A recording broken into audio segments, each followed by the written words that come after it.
kolokolo io mambotry firenena kolokolo io aoka izay ny kolikoly kolokolo io mampandroso ny tanàna kolokolo io fandaharana ho fanentanana momba ny ady amin'ny kolikoly vokary ny bianco na ny bromale tena hiadina amin'ny kolikoly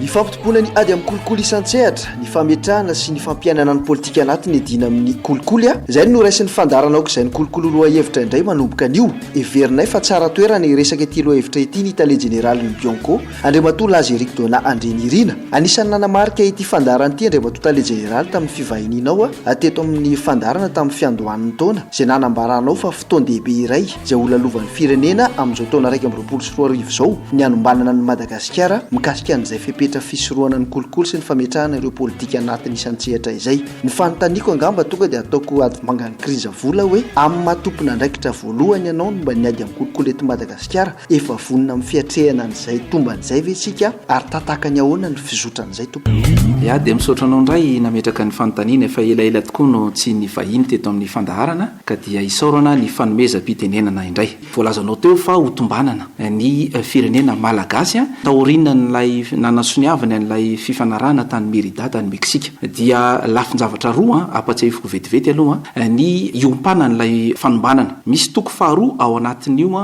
fifanarahana io izay mikasika ny fisorohana ny kolikoly dia misy ilay toko fahadimy izay mikasika ny famerenana amin'ny fanjakana ny vokatra azo avy amin'ny kolikoly ka raha miresaka ianao hoe politika anatiny izay momba ny ady amin'ny kolikoly dia tafiditra ao anatin'ilay toko faharoa izany ka zay no antony nametrahana n'ilay lalàna tamin'ny 4 ary misy andininy anankiray izay ao andininy fahaenina mikasika ny fepetra fisorohana ny kolikoly eto Madagasikara tena izy hoe tsy maintsy apetraka io politika io isatsehatra asa-panjakana ny dikan'izay zany dia hoe tokony isy rafitra manokana hivoy ny ady amin'ny kolikoly sy hampanjarany zany ady zany isaky ny ministera sy ny isaky ny rafim-panjakana fohy be na ny any amin'ny faritra ihany koa zany dia voalazao ihany koa ny adidy sy andraikitra izay nomen'ilay lalàna ministra tompona andraikitra voalohany amin'izany sy ireo sekretera jeneraly ny tale jeneraly isatsehatra ao anatin'ilay tanatohatra dia voalaza fa hoe rehefa mandray ny andraikiny ireo olona ireo enim-bolana aorinan'izay dia tsy maintsy mipetraka io politika io inona ary no mety fitohizan'izany amin'ilay faneketsika sy ny fanasoniavantsika amin'ilay lalàna iraisam-pirenena na le convention internationale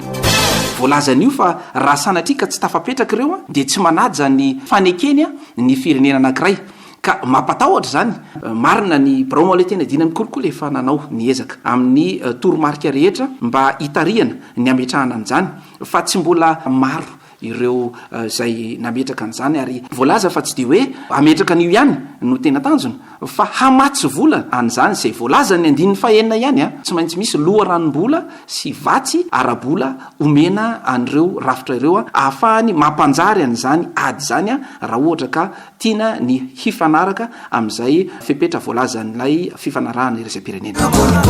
aoka izay ny kolikoly mety politika no heverina hoe ampanjary ao anatin'ny fanombanana ny Madagasikara ireto ve zany tena azontsika io heverina mampifanindran-dalana amin'ity fomba fiasa mampanao apetraka tsika amin'izao fotoana ity tena zay mihitsy ary no antony nametrahantsika n'ilay fomba fiasa mampanao nanomboka tamin'ny 7